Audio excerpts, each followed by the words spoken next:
Eres una carga para todos, dijo mi hija mientras dejaba el plato sobre la mesa con un golpe seco. El sonido del impacto rebotó en las paredes como una pedrada. Nadie habló. Solo el tic-tac del reloj de pared siguió su marcha, imperturbable, como si aquello no fuera con él. Sentí un nudo en la garganta, pero me mantuve quieto, con las manos apoyadas en las rodillas para que no me temblaran. Entonces prepárate para saber lo que es quedarse sin nadie, murmuré sin levantar la voz. Ella frunció el ceño, como si no hubiera entendido nada. Pero lo cierto es que esa frase no nació allí, delante de la familia. Venía de mucho antes, de meses de silencios torcidos y miradas que ya no reconocía. Me llamo Julián Herrera, tengo 72 años, y esta casa de Segovia donde aún resuena la acusación es la misma que levanté piedra a piedra junto a Teresa, mi mujer, hace ya media vida. Desde que ella murió, en 2020, pensé que la soledad se me iba a hacer insoportable. Por eso acepté sin dudar cuando Marta, mi hija, me propuso mudarse conmigo junto a su marido, Luis. Para que no estés solo, papá, me dijo entonces, con una ternura que hoy me cuesta recordar. Yo pagaba la luz, el gas, incluso el colegio de Irene, mi nieta. No me importaba. Tenerlos aquí me daba una sensación de continuidad, como si Teresa siguiera entre nosotros en esos desayunos lentos de los domingos. Nunca imaginé que la calma de aquellos días sería solo una antesala. La primera señal llegó en marzo del año pasado. Marta empezó a hablarme como quien ordena mover un trasto viejo. Papá, deberías vender el coche. Ya no lo usas. Papá, las medicinas. Quizá hay opciones más baratas. Luis asentía siempre, sin mirarme siquiera. Una noche, camino a la cocina, escuché sus voces en el salón. Si vendemos la casa de mi padre, la hipoteca del piso de Madrid queda resuelta. Me quedé quieto tras la puerta, con la respiración contenida. No eran palabras sueltas ni un comentario improvisado, era un plan. Volví a mi habitación sin hacer ruido, sintiendo como algo, no sabría decir si un hilo o un puente, empezaba a romperse por dentro. En abril ya no necesitaba acercarme a las puertas para oír lo que pensaban de mí. Sus actos hablaban. Cambiaron las cerraduras por seguridad, pero casualmente yo ya no tenía llave del garaje. Empezaron a cenar antes que yo por mi dieta. Y lo peor fue escuchar a Irene preguntarle a su madre, ¿por qué el abuelo no se va a vivir con sus amigos viejos? Y la respuesta de Marta, seca, mecánica, porque aún no entiende que ya no puede solo. Aquella noche me limité a sentarme en la cama con la agenda abierta. No dije nada, solo anoté la fecha. En junio llegó la confirmación. Una carta del banco, solicitud de transferencia de 18.000 euros a nombre de mi hija. Fui hasta la caja rural. La firma es la suya, señor Herrera. La miré. Era idéntica a la mía, pero yo sabía dónde estaba aquel día. En el hospital, revisión cardíaca. Al volver, Marta negó todo. Te habrás olvidado, papá. Pero no. Ya no era olvido ni malentendido. Era robo. Y ese descubrimiento me dejó más frío que cualquier insulto. Y aún así, la frase que lo rompería todo no había llegado todavía. Esa me la guardaba el destino para una noche de julio, delante de todo el mundo. Delante de quienes, sin saberlo, serían testigos de mi despertar. El 10 de julio amaneció con ese calor seco que solo conozco en Segovia. Marta llevaba días inquieta, organizando la cena para el cumpleaños de Luis. Quería que todo saliera perfecto. A mí me pidió que no interviniera en nada. Tú descansa, papá. Ya es bastante que estés sentado en la mesa. Lo dijo sin maldad aparente, pero con ese filo nuevo que ya no sabía disimular. Los invitados llegaron hacia las 8. 2 cuñados, una vecina que apenas conocía, y la hermana de Luis, que siempre evitaba mirarme a los ojos. Yo observaba desde un rincón, con la camisa bien planchada, intentando mantenerme al margen de cualquier roce. Me repetía en silencio, no construí mi vida para que me la arrebataran. Era un pensamiento que me acompañaba desde hacía semanas, casi como una oración. Cuando sirvieron el postre, Marta me hizo un gesto rápido, como quien tolera a un extraño. Me levanté despacio para decir unas palabras, nada grandilocuente, solo un agradecimiento sencillo, como había hecho cada año con Teresa a mi lado. Pero no llegué ni a la tercera frase. Papá, deja el discurso, por favor. Sentí como se tensaba el aire. Ella sonrió, pero la sonrisa le salió torcida, humillante. Eres una carga para todos. No sabes ni dónde guardas tus cosas ni cómo manejar tu dinero. Las risas fueron leves, incómodas, pero suficientes para cortarme por dentro. No eran risas contra mí, lo sé. Eran risas para salvar el momento, para no mojarse. Respiré hondo. Busqué el borde de la mesa con la mano, solo para asegurarme de que seguía en pie. Gracias por recordármelo, hija, dije. Ahora verás quién depende de quién. Me senté sin explicar más. No era el lugar, ni la hora, pero la promesa estaba hecha. La casa quedó en silencio cuando se marcharon todos. Marta evitó cruzar mi mirada mientras recogía los vasos. Luis fingía estar ocupado guardando botellas. Irene se había encerrado en su habitación. Yo subí a la mía despacio, apoyándome en la barandilla. Allí, sentado frente al armario de madera que Teresa y yo compramos el día que nos casamos, sentí algo que no había sentido en mucho tiempo. Una claridad imposible de ignorar. No era rabia, ni tristeza. Era certeza. A la mañana siguiente, antes de que Marta se despertara, metí en una carpeta todos los documentos que había ido guardando durante meses, copias de recibos, anotaciones de gastos, la carta del banco, incluso una fotografía de mi firma real. A las 9 en punto estaba cruzando la puerta de la notaría, con paso lento pero firme. El notario, un hombre al que conocía de toda la vida, levantó la vista cuando me vio entrar. Don Julián, ¿en qué puedo ayudarle? Vengo a recuperar lo que es mío, respondí. Aquella frase marcó el giro. No hacia la venganza, eso nunca, sino hacia la verdad, la que llevaba demasiado tiempo aplastada bajo mi propio silencio. Y mientras firmaba los documentos, entendí algo. El respeto no se mendiga. Se sostiene o se pierde. Lo que ocurrió después ya no fue impulso. Fue consecuencia. Y todavía hoy, cuando recuerdo aquella noche del brindis, sé que la herida empezó allí, pero la curación también. El notario abrió la carpeta que le entregué y fue colocando cada documento con una precisión casi quirúrgica. Ha sido prudente guardarlo todo, don Julián, murmuró mientras ajustaba sus gafas. Asentí sin prisa. Llevaba meses preparándome para ese momento sin saberlo. Cada silencio tragado, cada puerta cerrada, cada desprecio, todo había acabado allí, sobre esa mesa de madera oscura donde tantas veces firmé papeles con Teresa a mi lado. La revocación de la donación se tramitó en menos de una hora. Esto devolverá la propiedad a su nombre por completo, confirmó el notario. Luego pasamos al testamento, seguro de la condición para su nieta. Me quedé mirando por la ventana. Un grupo de niños cruzaba la plaza corriendo, ajenos al peso del mundo. Sí, respondí. Quiero que Irene tenga un futuro lejos del ruido que hemos permitido en esta casa. No dije mi casa. No aún. Sentía que las paredes tenían memoria y estaban escuchando. Cuando salí de la notaría, respiré hondo. El aire de julio era cálido, casi abrasador, pero por primera vez en mucho tiempo pude llenarme los pulmones sin esa presión en el pecho que había sentido durante meses. Caminé despacio, con la carpeta bajo el brazo, como quien vuelve de una guerra que no eligió. Esa misma tarde busqué un apartamento pequeño en el centro. Tenía claro que allí ya no podía seguir. No por miedo, sino por dignidad. Llamé a una agencia y, en 2 días, las llaves estaban en mi mano. Cuando entré por primera vez, el silencio me recibió sin juicio. Solo un sofá gris, un balcón estrecho y una cocina que olía a pintura nueva. Me senté en la única silla que había. El respeto no se hereda, pensé.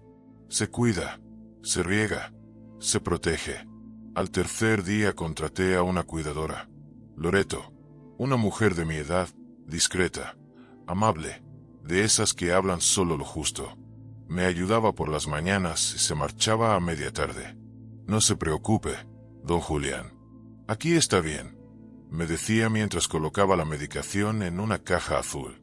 Sus palabras tenían una sencillez que me reconfortaba más de lo que esperaba. Pero yo sabía que no podía quedarme tranquilo sin que Marta recibiera la notificación. El 1 de agosto, a media mañana, el cartero llamó a su puerta. Yo no estaba allí, pero pude imaginar la escena. Marta cruzando los brazos, Luis detrás fingiendo seguridad, Irene asomando desde el pasillo. El sobre, el sello, el desconcierto, la certeza de que todo había cambiado sin que ellos lo vieran venir. Aquella tarde, mientras tomaba un café frente a la ventana del apartamento, recibí el primer mensaje de Marta. ¿Qué significa esto, papá? No contesté. No por rencor, por silencio necesario. Al rato llegó el segundo. Tenemos que hablar. Esto no puede quedarse así. Ahí sonreí. Una mueca leve, cansada, pero honesta. Sí, podía quedarse así. Durante años sostuve una casa entera. Sostuve el duelo. Sostuve incluso la comodidad de otros. Y ahora, por fin, me sostenía a mí mismo. La noche cayó despacio sobre Segovia. Abrí la ventana y escuché el rumor lejano de la catedral. La ciudad seguía su ritmo, indiferente a mis batallas. Pero yo sabía que, desde ese día, había dado el primer paso hacia la calma. Una calma merecida, construida con papeles, certezas y una verdad que por fin encontraba su sitio. Marta tardó 2 días en presentarse en el apartamento. Yo ya me lo esperaba. Nunca ha sabido gestionar el silencio. Siempre le ha parecido una forma de castigo. Llamó al timbre con insistencia, 3 veces seguidas, como si quisiera dejar claro que no pensaba marcharse sin una respuesta. Abrí despacio. ¿Se puede saber qué has hecho, papá? Su voz temblaba, pero no de pena. Era miedo, ese miedo que aparece cuando uno descubre que ha perdido un terreno que creía seguro. Entró sin que yo la invitara, se quedó de pie en mitad del salón, mirando alrededor con desdén. ¿Aquí vives? En este sitio. Asentí. Ella seguía examinándolo todo, como si buscara pruebas de que yo no era capaz de valerme solo. Esto es absurdo, dijo al fin. Tenías tu casa, nuestra casa. Respiré hondo. Tenía, hasta que decidiste tratarla como tuya. Guardó silencio unos segundos, lo suficientes para que le temblaran las manos. Papá, lo de la transferencia, lo del banco, fue un malentendido. La miré sin prisa. También fue un malentendido llamarme carga delante de media familia. Tragó saliva. La habitación se llenó de un ruido apenas perceptible, el de su orgullo agrietándose. Se sentó en la silla frente a mí. Por un momento, vi a la niña que corría por el patio con las trenzas revueltas, pidiéndome que la empujara en el columpio. Esa imagen me dolió más que cualquier discusión. No quiero perderte, murmuró. No me has perdido, respondí con calma, pero has perdido mi silencio. Le expliqué, sin elevar la voz, los documentos, la revocación, el testamento, la condición para Irene. No hubo reproches ni frases duras, solo hechos. Marta escuchaba con la mirada perdida en el borde de la mesa. Yo sabía que cada dato era una piedra más en ese muro que ella misma había construido. Cuando terminé, levantó la vista. ¿Y ahora qué quieres que haga? Que vivas con las consecuencias de tus decisiones, igual que yo viviré con las mías. Se puso en pie lentamente. ¿Puedo volver a casa? Negué despacio. No es cuestión de poder, hija. Es cuestión de respeto. Y hoy, esa casa no es tu lugar. Lloró en silencio, sin exageración, con ese llanto que no pide consuelo, solo salida. Antes de irse, dejó caer una frase que llevaba tiempo guardada. No pensé que fueras capaz de algo así. Yo tampoco pensaba que tú fueras capaz de lo que hiciste, respondí. La puerta se cerró sin golpes. Me quedé un rato mirando el marco, como quien observa una sombra que acaba de marcharse. No sentí triunfo, tampoco tristeza. Sentí una serenidad nueva, como si por fin hubiese alineado mi vida con la verdad. Esa noche no puse la televisión. Me senté junto al balcón, con una manta ligera y una taza de manzanilla. Debajo, la calle murmuraba con pasos lentos y conversaciones lejanísimas. Miré el cielo oscuro de Segovia y pensé en Teresa, en cómo habría afrontado ella todo esto. Quizá con más dulzura, quizá con la misma firmeza. Lo cierto es que, por primera vez en años, no me sentí solo. Me sentí acompañado por algo más profundo. Mi propio respeto recuperado, intacto, de vuelta donde siempre debió estar. Los días siguientes transcurrieron con una quietud que me sorprendió. No era la calma tensa que había sentido en la casa de Segovia, esa que se sostenía sobre la costumbre y el miedo a romper algo. Era una calma limpia, como el aire que entra después de cerrar por fin una ventana que llevaba años mal ajustada. Loreto, mi cuidadora, lo notó enseguida. Le veo más ligero, don Julián, comentó mientras servía un plato de sopa. No es ligereza, respondí. Es descanso. Me miró con esa paciencia que tienen las personas que han visto muchas vidas desmoronarse y recomponerse. El descanso es un lujo, ¿sabe? Y no todos se lo permiten. Sonreí. Era verdad. Yo había tardado demasiado en permitírmelo. Marta no volvió a aparecer, aunque envió algún mensaje suelto. Frases cortas, sin forma, como quien tantea un terreno que ya no conoce. No contesté a ninguno. No por castigo, sino porque cada palabra ponía en riesgo la paz que estaba construyendo. Luis no escribió una sola línea. Supuse que le convenía el silencio. Irene, en cambio, me llamó una tarde desde Valladolid, con la voz llena de una timidez que no le conocía. Abuelo, ¿puedo ir a verte? Cuando quieras, cariño. Esta casa siempre tendrá un sitio para ti. Llegó un sábado por la mañana, con una mochila pequeña y los ojos cansados. Me abrazó largo, de esos abrazos que no piden nada y lo dan todo. Estoy mejor con la tía Ana, me confesó mientras preparábamos café. Allí no hay gritos. Asentí despacio. Los gritos son la señal de que algo ya se rompió antes, dije. No prestes atención al ruido, Irene. Presta atención a lo que te hace bien. La vi sonreír por primera vez en meses. Ese día hablamos de su futuro, del arte, de Salamanca, de los cuadros que quiere pintar sobre la gente que observa en los parques. Tenía una luz propia que Marta no había sabido ver, quizá porque llevaba demasiado tiempo buscando luces ajenas. Al despedirse, me miró con una firmeza nueva. Abuelo, hiciste lo correcto. No contesté, solo le apreté la mano. Hay verdades que se sostienen mejor en silencio. Las semanas pasaron sin sobresaltos. Me acostumbré a los paseos tranquilos por la calle Real, al olor a pan de las mañanas, a la libertad de no oír pasos tensos en el pasillo. Empecé a escribir pequeñas notas para mí mismo, frases que me recordaban lo que había aprendido. El respeto no se suplica. La dignidad no se negocia. La casa es donde uno puede respirar sin miedo. En septiembre, recibí una notificación. Marta y Luis habían perdido definitivamente el piso de Madrid.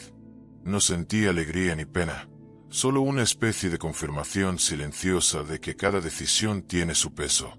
Esa noche, al cerrar el balcón, pensé en ella. No en la Marta que me gritó delante de todos, sino en la niña que fue, la que me cogía la mano para cruzar la calle y decía que yo era su gigante bueno. Quizá algún día vuelva a encontrar ese recuerdo en sí misma. Quizá no, pero esa parte ya no me corresponde. Lo que sí me corresponde es el espacio que he recuperado.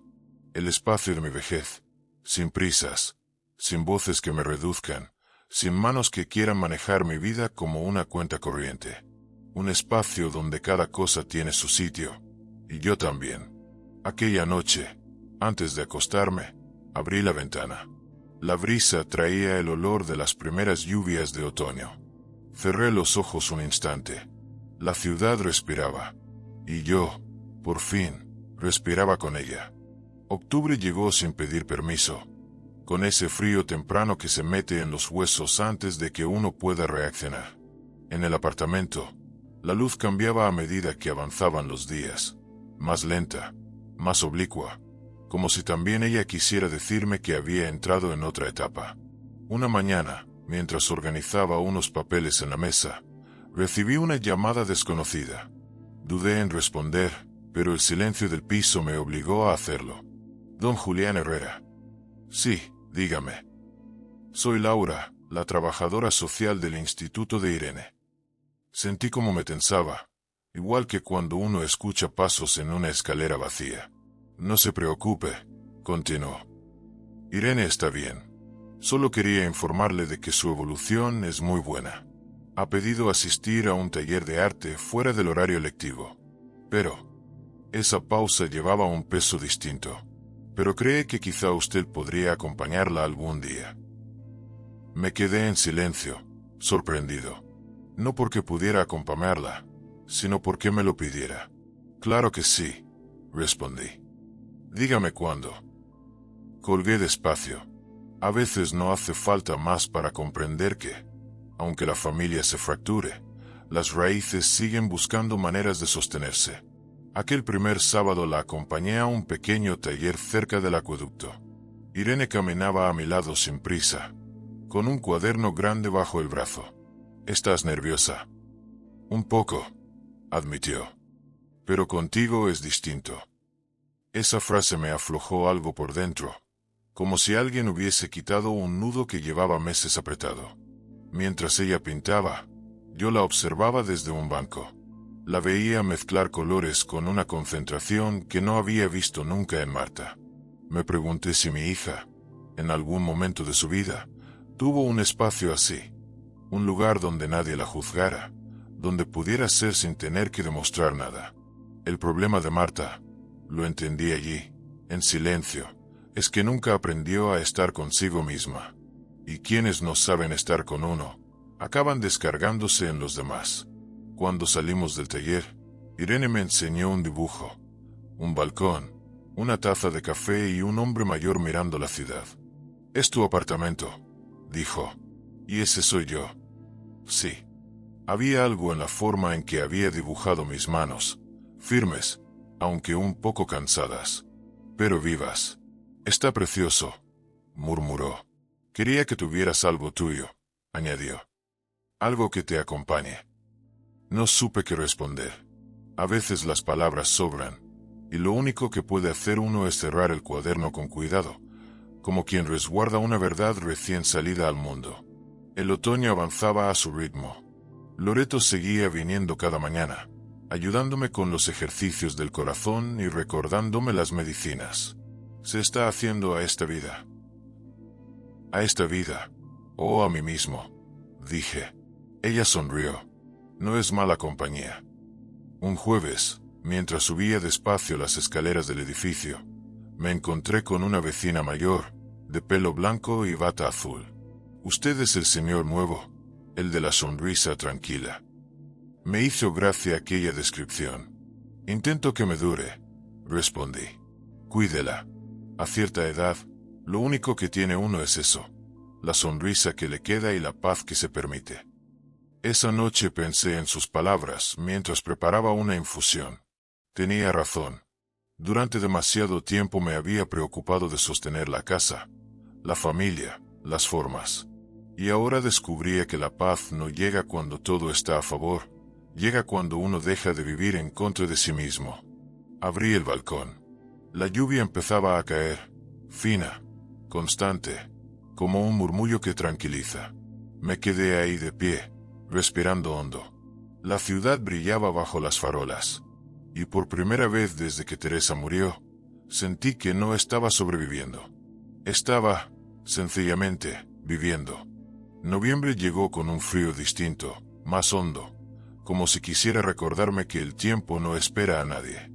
Yo seguía con mi rutina, los paseos cortos por la mañana, las visitas de Irene los sábados y las conversaciones tranquilas con Loreto mientras preparaba la comida. La casa había dejado de ser un refugio provisional para convertirse en mi hogar real. Un hogar pequeño, sí, pero honesto. Y eso era algo que no sentía desde hacía demasiado. Una tarde, mientras guardaba unos recibos en un cajón, recibí una llamada de Ana, mi otra hija, la que vive en Valladolid. Papá, Marta está pasando por un mal momento. Me quedé quieto, sosteniendo el auricular como si pesara el doble. ¿Qué ha pasado ahora? Ha perdido el trabajo. Y, bueno, se siente sola. No contesté. Había aprendido que el silencio también tiene su verdad. Ana añadió, no te pido que la salves, solo que no la dejes caer más. Colgué despacio. Me senté frente a la mesa y me quedé mirando mis manos. Mis manos, que habían sostenido paredes, sueldos, esperanzas ajenas, y también mis propios errores. No construí mi vida para que me la arrebataran, pensé, pero tampoco la construí para ver a mis hijos derrumbarse. A los pocos días, Marta me envió un mensaje diferente a todos los anteriores. No era seco, ni exigente, ni una queja disfrazada. Solo decía, papá, ¿puedo verte 5 minutos? Acepté. Nos encontramos en una cafetería cerca del acueducto. Ella llegó con la mirada baja y un abrigo demasiado fino para el frío que hacía. Cuando se sentó, noté algo en su postura. Ya no estaba a la defensiva. Estaba cansada. No sé por dónde empezar, dijo. Por la verdad, respondí. Se le humedecieron los ojos. Perdí la cabeza. Me dejé llevar por el miedo a no poder con mi vida. Y te usé como escudo, como excusa. No me apresuré a consolarla. No porque no me importara, sino porque por fin tenía que escucharse a sí misma. Sé que no tengo derecho a pedirte nada, continuó, pero echo de menos a mi padre. Me sorprendió lo que sentí entonces. No rabia, no alivio, sino una especie de ternura antigua, esa que uno guarda para quien alguna vez fue su niño. Yo nunca me fui, Marta, dije. Solo me aparté de donde me estaban haciendo daño. Se llevó las manos a la cara. ¿Hay alguna forma de arreglar esto? Respiré hondo. Arreglar, no lo sé. Pero empezar de nuevo, quizá. Ella levantó la vista. ¿Qué tengo que hacer? Aprender a vivir sin pisar a nadie. Ni a mí, ni a ti misma. Hablamos una hora larga. No resolvimos nada definitivo, pero algo se movió, como una puerta que llevaba tiempo atascada y por fin cedía un poco. Cuando nos despedimos, no hubo abrazos. Solo un gesto leve, sincero, que bastó. Al volver al apartamento, Loreto me miró con atención. ¿Todo bien? No lo sé, respondí. Pero está en camino. Ella sonrió. A veces el camino ya es suficiente. Aquella noche, mientras cerraba las contraventanas, pensé en Teresa. Si estuviera aquí, me habría recordado que la justicia interior no siempre es firmeza. A veces es dar espacio a quien por fin quiere cambiar. Me senté en el balcón, con una manta sobre las piernas y una taza de café humeando entre las manos. La ciudad respiraba bajo la luz fría de noviembre. Y yo, por primera vez en mucho tiempo, sentí que la historia con mi hija aún no estaba perdida. Solo estaba aprendiendo a escribirse de otra manera. Diciembre llegó despacio, como si también necesitara tiempo para asentarse. En Segovia, el frío no avisa, simplemente aparece, se instala y obliga a bajar el ritmo. A mí me vino bien. Después de tantos meses de tensión, aprendí a agradecer cualquier excusa que me invitara a caminar más lento. Una mañana, mientras preparaba café, sonó el telefonillo. Era Marta. Su voz sonaba apagada.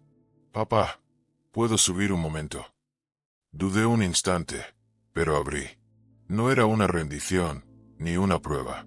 Era una oportunidad, y yo ya no vivía desde el rencor.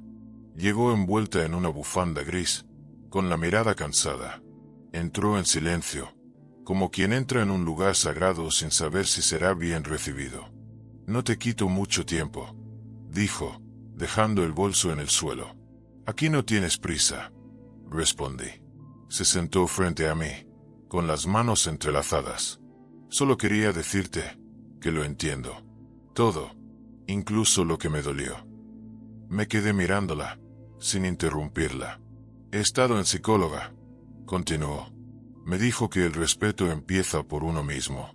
Y me di cuenta de que llevaba años sin respetarme ni a mí, ni a ti. Aquellas palabras, pronunciadas con una torpeza sincera, cayeron en el salón como una manta tibia. No resolvían nada, pero abrían una puerta que yo creí cerrada. Me alegro, Marta, dije, de verdad. Ella respiró hondo. Sé que no puedo pedirte que volvamos a como era antes. Negué despacio. Antes ya no existe. Pero podemos construir algo nuevo, si los dos lo hacemos desde la verdad. Se le escaparon unas lágrimas, discretas, sin dramatismo. Gracias por no odiarme. No sé odiar a mis hijos, dije, pero aprendí a protegerme de ellos cuando hace falta. Estuvimos un rato en silencio, no incómodo, sino necesario. Cuando se levantó para irse, se detuvo en la puerta. ¿Puedo venir algún día con Irene? Los tres, sin prisas. Cuando queráis. Se marchó sin mirar atrás, pero había algo distinto en su forma de caminar. Menos peso, menos sombra. Esa tarde visité a Irene en Salamanca. Me recibió con un cuaderno lleno de bocetos. Mamá me dijo que está intentando cambiar. Me contó. Los cambios buenos van despacio, respondí. ¿Y tú la perdonas? Me quedé mirando la ventana del tren, donde se reflejaba mi cara envejecida y tranquila. La estoy aprendiendo a perdonar, dije, que no es lo mismo que olvidar. Irene apoyó la cabeza en mi brazo y no hizo falta nada más. Al volver a casa, la noche había caído. Encendí la pequeña lámpara del salón y me preparé una infusión. Luego abrí el balcón. El aire frío entró como un suspiro largo, pero no dolía. Las luces de la ciudad brillaban como si alguien hubiera colocado estrellas en el suelo. Apoyé las manos en la barandilla y dejé que el murmullo lejano de las calles me envolviera. Pensé en Teresa, en la casa que perdí y recuperé, en la dignidad que casi se me escapa sin que me diera cuenta. Y sobre todo, pensé en el futuro, ese futuro sereno que aún me queda por vivir. Un futuro donde no necesito grandes victorias, solo paz. Cerré los ojos un instante. La brisa, la luz cálida del salón, el olor a lluvia reciente. La vida, por fin, había vuelto a ser mía.